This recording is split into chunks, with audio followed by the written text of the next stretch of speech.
AI startup founder, Professor IDEAS-TIH, Head, Indian Statistical Institute, Bangalore Center.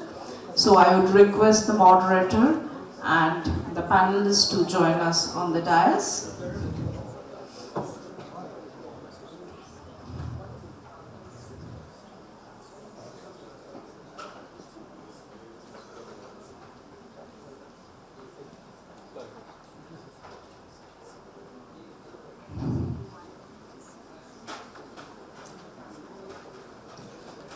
With this, I would request Mr. Charanpreet Singh, I call him CP, to take the session forward.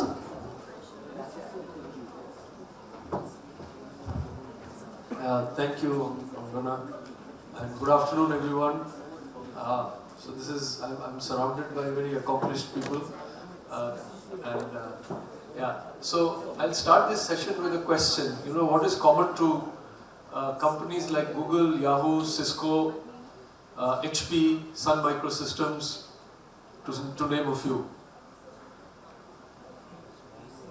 They were all incubated in Stanford University, right? So if you have to have, we are all talking about ecosystems, startup ecosystems in West Bengal, but if you have to really drive it, I think academia has to play a very, very strong role. And here we have one of the premier educational institutes of the country, Indian Statistical Institute, who's part of the national mission for interdisciplinary cyber-physical systems, which is set up by the government to boost technology and make it work for areas of national importance and impact. So, without further ado, I would like Professor Deepti Mukherjee to talk about ISI and this initiative. Thank you, Mr. Singh. Good afternoon, and thanks to BCCI for this excellent opportunity. In fact, for us in particular, it's a huge learning session, and we are getting incubated actually by this, starting from yesterday's evening. Indian Statistical Institute, I think most of you probably know, is one of the oldest institution of national importance.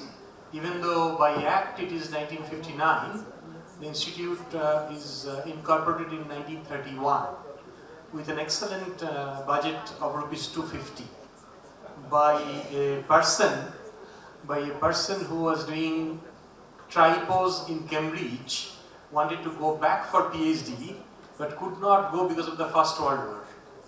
So you can see the advantage of the war, because World War I stopped Mahalanobis to go back to England. His creative mind started thinking what to do. He had some input, and that's how the Statistical Institute has started. Now we have, of course, our centers at Bangalore, Delhi, Chennai, and also in Tejpur in Assam. This is the initiative that today we are going to present. Ognimitra will be presenting on behalf of us. Is part of one of the technology innovation hub that was initiated by Department of Science and Technology. And there are 25 such hubs, and ISI is specifically looking for the data science and data engineering. Since yesterday evening, of those startup teachings, we heard about data insights, features, feature extraction. In fact, whatever we study or teach, we are almost forgetting everything with those buzzwords. But anyway, so this is the focus of our hub, and we are actually sincerely seeking for good, innovative ideas involving data science. And DST is there. We have created a Section 8 company within our campus. We are there to help such initiatives. In fact, even though we are in a space which is highly theoretical and we're developing mathematical equations and model, there are many excellent examples which probably you don't know, which are working in background. For example, the National Coal Index is basically designed in our institute, which is adopted by the Ministry of Coal. Or the entire sample survey that is being done all over the country. The basic methodology is developed in ISI. Similarly, there are National Mineral Index, Cleanliness Index, and there are many such opportunities that we leverage. And as a sort of reward for that, we get this Technology Innovation Hub on the data engineering. So with this, maybe I'd give the mic back to Mr. Singh. Yeah, thank you, Professor Mukherjee. Just one question. I mean, some of my batchmates, I went to do engineering. Some of my batchmates joined ISI. I mean, they looked like they wanted to do theoretical work all their lives. I mean, since I knew them from nursery, and we could have picked them earlier also that they would join ISI. So how do you get students like that to turn entrepreneurial? I mean, are you looking at people graduating out of ISI to turn entrepreneurial? I mean, well, that's a big challenge. I mean, so mindset has changed if you stay in our campus for a few days. But our founder Mahalana Bis said that statistics is a technology, right? And so, as a technology, we are treating statistics. We are finding out new applications. There are umpteen number of opportunities and avenues in this space. And in fact, maybe I can request our head Bangalore Center to pitch in, because tomorrow he's going to have an event exactly encouraging the students to go forward. Please. Yeah, I am Daya Sagar. I am a professor at Indian Statistical Institute, Bangalore Center. As Professor IDEASTIH mentioned, that we have actually 5 centers, headquarters at Kolkata, and Chennai, Tezpur, Bangalore and Delhi. And so each center is having its own some kind of uniqueness. And in our center we have a flagship program that is Bachelor's in Mathematics. To answer the question that he has posed, whether our students can really be the entrepreneurs, after listening to the nice presentations yesterday evening, I was questioning myself that whether our students can really become entrepreneurs eventually. We need to introduce a few subjects to them, because the way they are taught, the kind of subjects that we teach them, they eventually become theoretical mathematicians, and then they are like, given a kind of challenge to them, they come out with a nice mathematical proof. And many of my mathematics colleagues, faculty members, they used to tell that we teach them how to think. And they are indeed really great, and our students, sometimes I say that the recent achievement of our Indian Statistical Institute alumnus, Professor Saurav Chatterjee, and who is a professor at Stanford University, was conferred Fellow of Royal Society. Fellow of Royal Society, the kind of award is, I think in recent years, we have seen Gagandeep Kang about 5-6 years ago, the first ever Indian woman to become FRS. And after that, we have seen Saurav Chatterjee, such an young person, and his roommate was our colleague, Padhanil Roy. And by looking at them, and we see, is that really difficult that our students cannot become entrepreneurs? It is not that difficult, and the only thing we have to slightly change their mindset. But I used to ask many of my students, if you write Indian Statistical Service examination, which actually our government of India expects that our students to become Indian Statistical Service officers, but many of the students have informed me that, no, these services, government services, they are transferable jobs, and we have no interest in. But eventually what do? They go for overseas for some top-notch universities to do their PhDs, and they are trained to be the teachers, and then they become good academicians. But of late we have a few programs like MTech Quality Control and Operation Research, and Masters in Quality Management Science. Those students are actually venturing into this kind of entrepreneur things.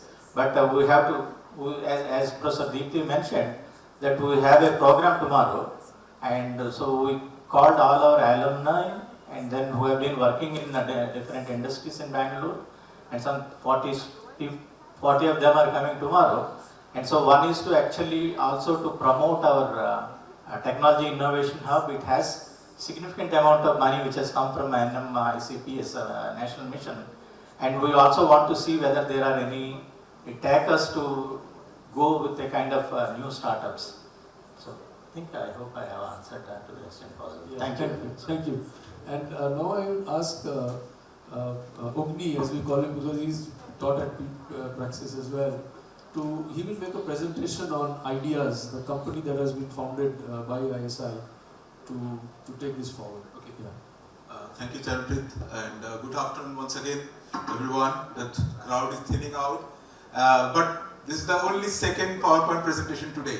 I was counting. I was, there were about 20 speakers. So I thought, okay, there are many PowerPoints, but no. Thankfully, most of the speakers spoke without that. My PowerPoint is very small presentation. It's only to introduce IDEAS. And it's important for us to be known to this ecosystem. That's why we are here. We wanted to connect to the startup ecosystem, to the venture capitalists, to the investors, to the potential startup players. We are very new in this ball game, and our primary intention here is to make IDEAS a buzzword, a name that people can be familiar with. So I'll just move forward. So as Charpreet and Professor Mukherjee also mentioned that this hub is under a government initiative called National Mission for Interdisciplinary Cyber Physical System. So ICPS is a mouthful of a name. What it essentially covers is all the deep tech technologies that we talk about, starting from machine intelligence, data science, to robotics, cobotics, sensors, IoT, etc. So government is setting up a network of 25 TIH. While students are setting up, they have already set up. So all the 25 centers are operational. Most of them are in the IITs. There are a few which are set up in non-IITs like ISI Kolkata, IISc Bangalore, ISI Pune, and each one of these centers have been given a particular technology domain to focus on. So the other technology domains, as you can see, AI, ML, robotics, autonomous system, data analytics, and predictive technology, these are all given to various other hubs. The hub that we belong to, that is formed in Indian Statistical Institute, Kolkata, our focus area is data analytics and data science, data engineering, data curation, so anything to do with data.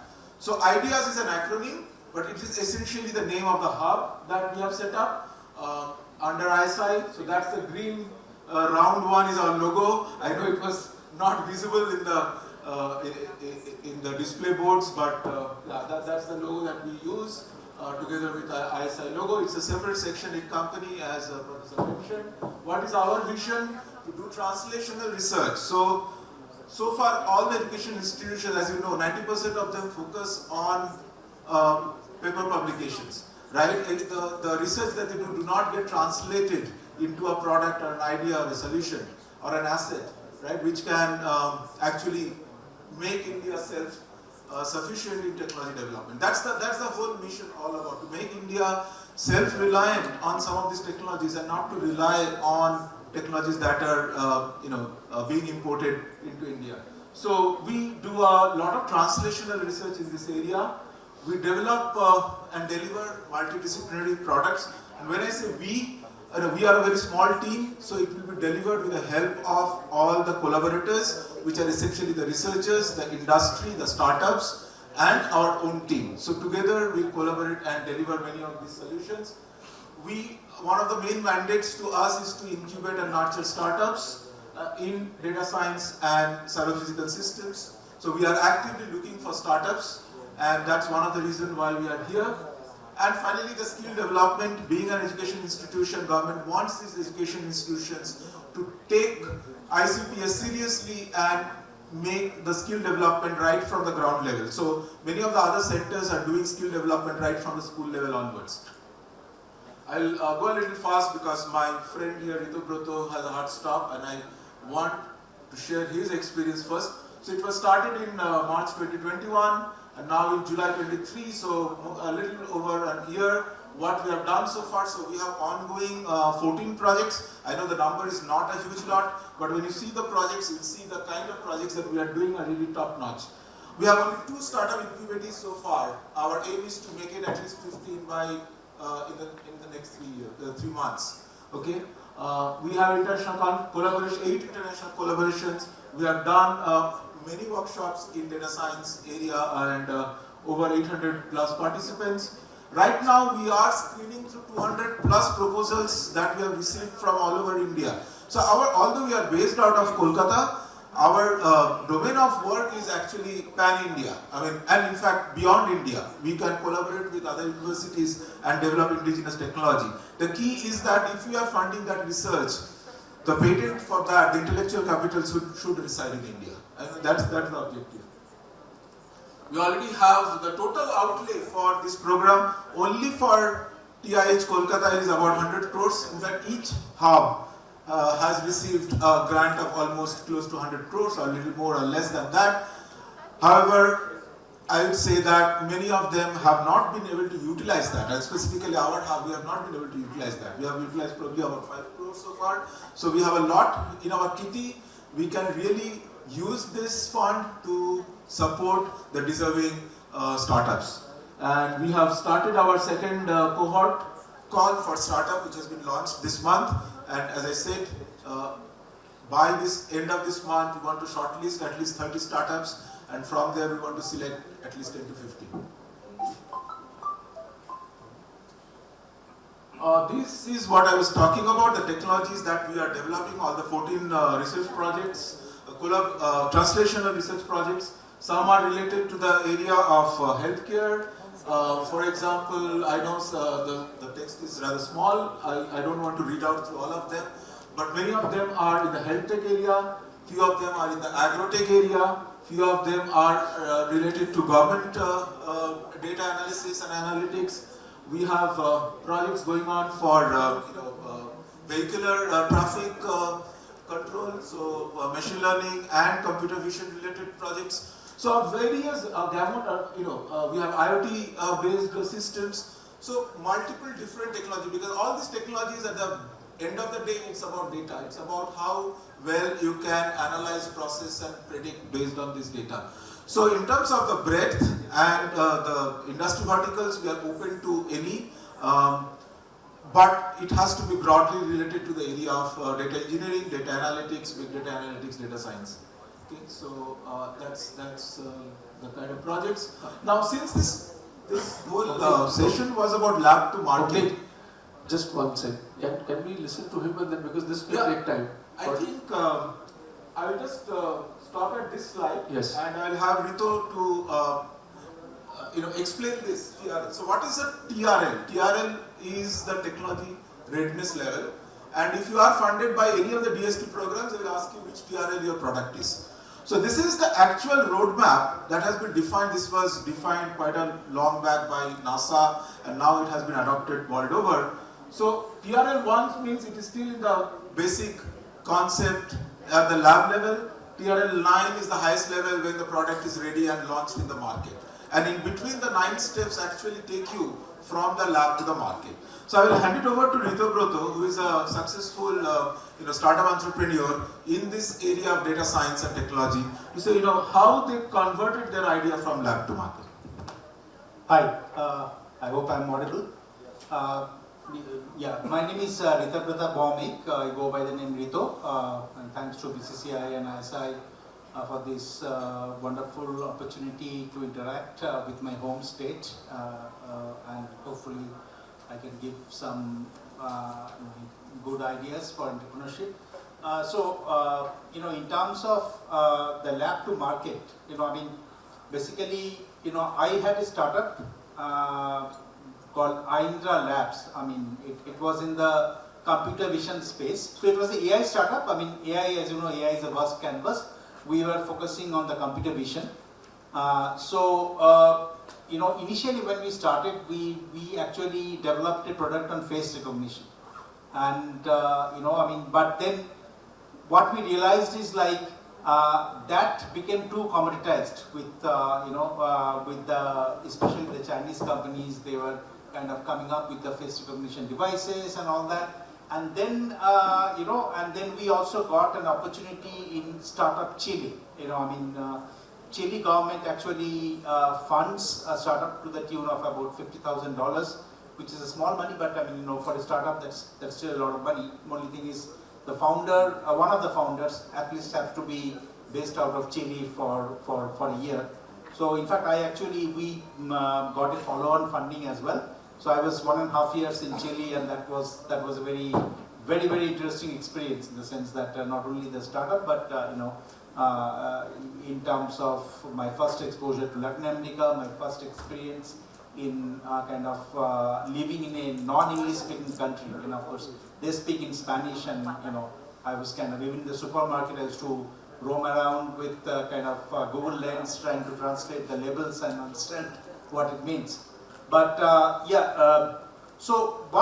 after going to Chile, we realized that in Chile, basically, the forestry industry is very strong. And there's a vast amount of forest where they transport the logs, and those wood logs are very costly. And it also, the price depends on the diameter of the log, because if the bigger diameter, they you can make plywood out of them, so they fetch the maximum price. Whereas the smaller, the very small ones are, you can just make a pulp, and you basically prepare paper out of it, and they are very low priced. So a lot of these corruption used to happen in terms of what's the actual diameter of the log getting transported. So we realized an opportunity that with those vast amount of logs getting transported in the trucks, we could develop a tool which can, just by the truck driver can take a picture, it can count the number of logs as well as it can measure the diameter from the picture itself. So that became very popular, and we in fact got a big order from a company called Arauco, which was I think the biggest forestry industry company in Chile, and I think second in Latin America. I think Brazil is also very big in forestry. Of course, Amazon forest is in Brazil, but then we got that order, and then our whole we pivoted towards using computer vision to basically count things, measure things, and things like that. And then due to family and other reasons, I had to come back to India. And then we actually, while obviously forestry product was not that much in demand in India, but then while we were working with Hero MotoCorp regarding a face recognition solution, once they saw our solution for the forestry industry, they realized that they asked me, can we use our existing CCTV footage to count the number of customers walking in and walking out? Because as for a retail a industry, the walk-ins and walk-outs are very important parameters, so that they can all the way they want to put the maximum number of salesmen, or where they want to place their products. All this thing depends on the walk-in and the what we call the heat map, the way the customer basically follows once he enters a retail market. And then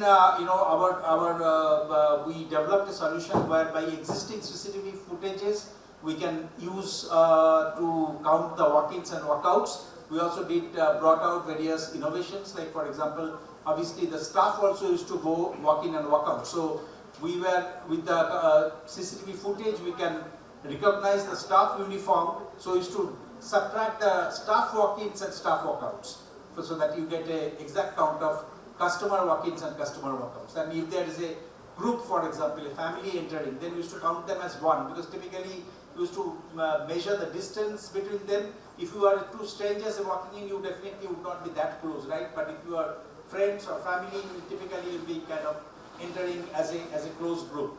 So all those innovations happened, and then we actually got a big pilot from Hero MotoCorp and then Tanish showrooms also. But then unfortunately the COVID struck, the showrooms closed, and we could not really convert into a full-scale solution rollout that we planned. But the reason why I went through all this is like, I mean, it's one thing to be, let's say when you are in academics, you can come up with really good ideas. But when you're in startup, end of the day, startup is a business, right? I mean, you need to kind of understand and respond to what the market needs, right? I mean, so and that, so in startup, you go with a going position. You obviously start with a product, but then many times you have to pivot. You have to change your product based on what the market needs, and that's where I think that is probably a very important kind of a thing to keep in mind for this lab to market thing, because I mean, as they say, you can have the best rat catcher in the world, but that don't have much market, because I mean, that won't have that much demand. So sometimes when you are solely in academics, you may lose that view. You may kind of get enamored by the research and the intellectual value out of it. But when you are in a startup, you also need to think of a market. I mean, you always constantly need to think, okay, I am addressing a gap in the market, but is that gap monetizable? Because unless you can monetize that gap, I mean, you won't be able to sustain the business, right? End of the day, startup is again a business.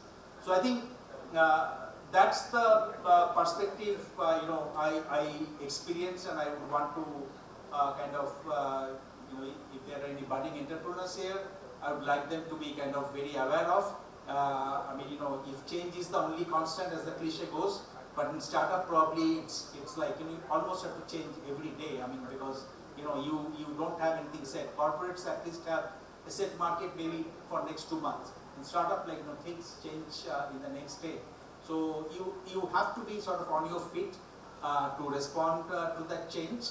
And yeah, so obviously luck also plays its part. But yeah, that's the main thing. Like you need to be very prepared to pivot and respond to the changes that the market needs, and only then you can be probably successful.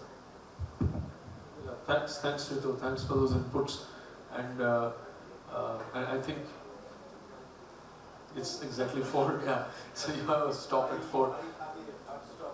So, yeah.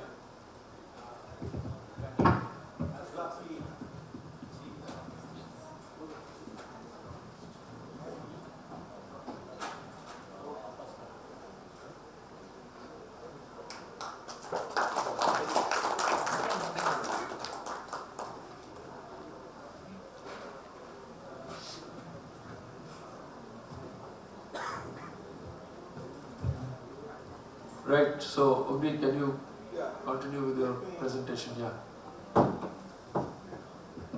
Okay, so I'd like to get back to the presentation and finish.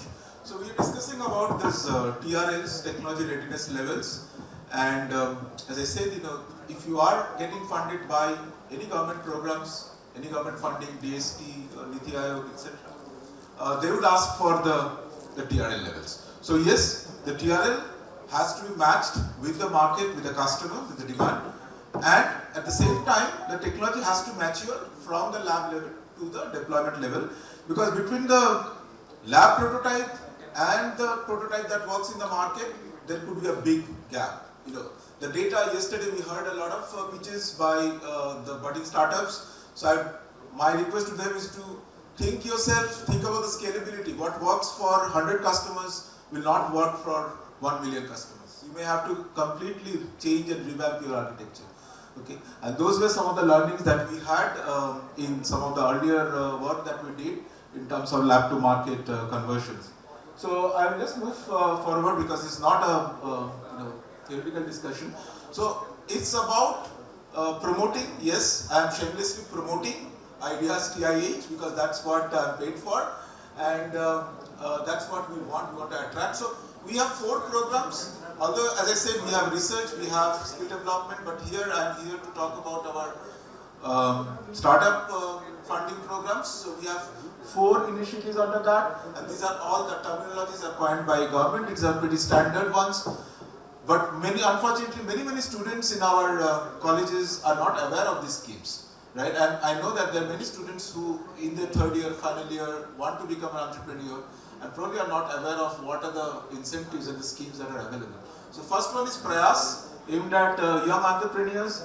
So this is the funding that you get from our hub and our similar kind of incubation center for POC development. So it's a small funding, but you are just out of college, you want to spend some time to develop your idea into a proof of concept.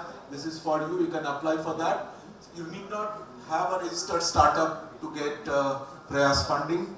Next is the EIR program. This is also aimed at college pass outs who want to, instead of taking up a job, they want to spend a year tinkering, right? So we can pay them, it will not be like an industry salary, but we can pay them a decent 30,000 per month kind of remuneration. But the lab is open for them to do experimentation with any idea that we find suitable, right? So that's the Entrepreneurship in Residence program funded by DST. Next, we have the seed support system. So this is the one which is aimed at the early stage entrepreneurs, where you have the startup, you have the prototype, you have the proof of concept. Now you need to scale up. So between the time you have the prototype or the viable product ready, and before you get the big players, the venture capitalists come and give you crores of rupees, you need to do a scaling up, you need to do that acceleration. So the seed fund is available up to 50 lakhs. I mean, we have not crossed 50 lakhs, but if you get a suitable startup, we may even think about it. I mean, there is no hard rule that it has to be stopped at 50 lakhs. But at least up to 50 lakhs is available for deserving startups at the early stage who want to scale up, accelerate from the POC till the matured product.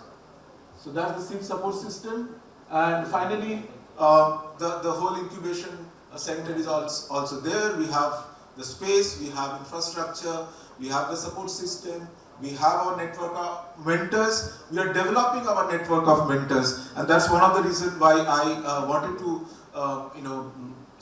reach out to many of you as someone who can support our ecosystem, right? So I look forward to working with NASCOM, working with BCCI, and access their pool of mentors who can come and help our startups to grow. So that's in a nutshell why we are still talking about data analytics, where the world has moved on to generative AI and machine learning. I still feel that we are, the days of data analytics is not over yet. There's a huge market which is purely can be based out of the value that we get out of data. Especially if you look at government sectors. I was speaking to Mr. Sanjay Das, who is not here today, but from BCCI. He is leading an initiative for Government of West Bengal to anonymize the government data. The objective of that exercise is to make the government data available to the public for use of developing many kind of analytical models, right? So that's the kind of data that we want to analyze, because there are tons of data that's lying with various departments in the government. I'm not talking about the organizations. Organizations are already making a lot of effort.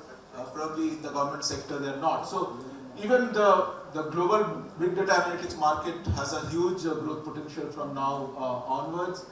What is fueling this? These are some of the newer trends in data analytics. I don't want to go into the session, but maybe you are aware of some of these new areas. Data democratization, access. Like anybody should be able to do data analytics from their mobile phone or from their mobile devices. Edge computing, we are aware. Augmented analytics, that's basically using machine learning to do analytics faster. And this is one area that's going to probably take away a lot of jobs of our analysts. Data analyst is a very coveted job. But with the advancement in augmented analytics, a lot of those jobs unfortunately will be gone, because the machine intelligence can itself do data analytics for you based on the data if you learn, if you teach them properly. Data analytics automation, multimodal data analysis, data from video, data from text, data from images, data from voice. Can we develop features, extract features which are common to all of these, and then create a repository. So we are working in several various projects on multimodal data analytics, and we will be developing industry-ready solutions. We want to develop industry-ready solutions using this kind of analysis. Generative AI, So again, I'll not spend a lot of time, we are past the time, but big data analytics is still one of the hottest market for startups, for the investors, and for government organizations and for organizations. So no matter how much you talk about AI ML, we still have the basis of that is in data analytics, and our focus will continue for the timing on data analytics. So those are the sources, and that's my last slide. So please feel free to reach out to us. I know there are a few people here who are probably budding entrepreneurs. We have our doors open for you. Please come, join us. Start, accelerate, grow. That's our motto. And our hashtag is powered by IDEAS. Thank you very much. That was the presentation. Over to Charanpreet to take the discussion forward. Yeah, thank you, Agni. Very well done. And yeah, sometimes we are in the same city and we don't really know what's happening, and so these kind of platforms are great to increase everybody's awareness. Professor Mukherjee, any closing remarks on how you want to take this forward? So it's once again as Agni ended it, we are open to discussions. I understand there are young budding entrepreneurs there. In fact, in the first half there was a very interesting question related to computational biology. Someone is actually looking for money at that point of time. I don't know whether he already got his funding by now, but if not, let's come to us, we'll discuss. And the computational biology is a very interesting area. And so anything related to data, yes, if you have an open problem, open idea, or a challenge, come to us, discuss with us. We have excellent faculty, one of the best faculty, not only country-wise, internationally, and that faculty can mentor you, and probably some of the thoughts that we saw yesterday, maybe there are certain misgivings, so maybe we can mentor it out. We are open to all these ideas. So with this, maybe if there is any question, we feel happy to. Yeah, so I think we are open to questions now. And so I think this is a wonderful opportunity because you have so much, not just money, but this is so much guidance available in that institute for youngsters. I don't think if there's anything that ISI doesn't know about data, it's not worth knowing actually. So yeah. So any questions? Yes. Yes, please. Can you? Yeah.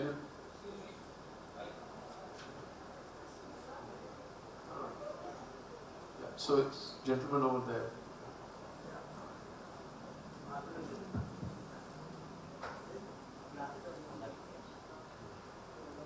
My question is to any of the panelists. See, when you talk about data analytics, usually it is historical data which you analyze. It may not be pertinent for the present day situation or for the future. How do you take it forward? It may not be relevant. Historical data is fine, but the data on the go, so as the data being collected, being processed in real time in many applications. Yeah, so streaming data, for example, online data. So it's not only historical data. Most of the historical data are junk data anyways. The government data cleaning is one of the major effort needs to be taken. No, for predictive analytics, you can't use that data, isn't it? No, of course. I mean, we are there. If there is an uncertainty, come to ISI, because that's our bread and butter. Uncertainty analysis with the data is what most of our faculty members will be very much interested to do. Either parametric way, probabilistic way, or a non-parametric way. There are tools and ideas on that. Thank you. Yes.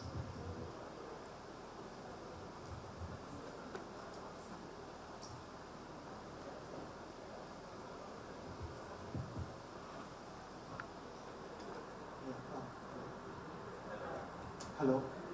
Yeah, first of all, thanks for the information. It has been very useful and informative. We are I would say, very young startup working on data analytics and big data basically, and also regenerative AI into sustainability analytics and advisory. So, but thanks for the information on the incubation program. So, I had a question, basically two. So, one, what kind of equity participation ISI is expecting for the incubation?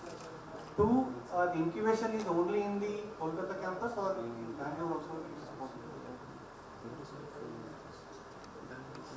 Yeah, I think we should definitely connect after this session, if it's a specific question.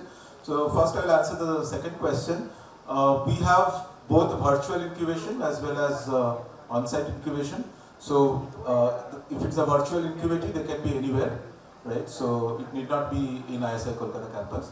The first question, the equity participation, there is no fixed model. We are still working on it, but in general, we are talking to the other TIH, and what we have found out is that the equity participation of TIH is really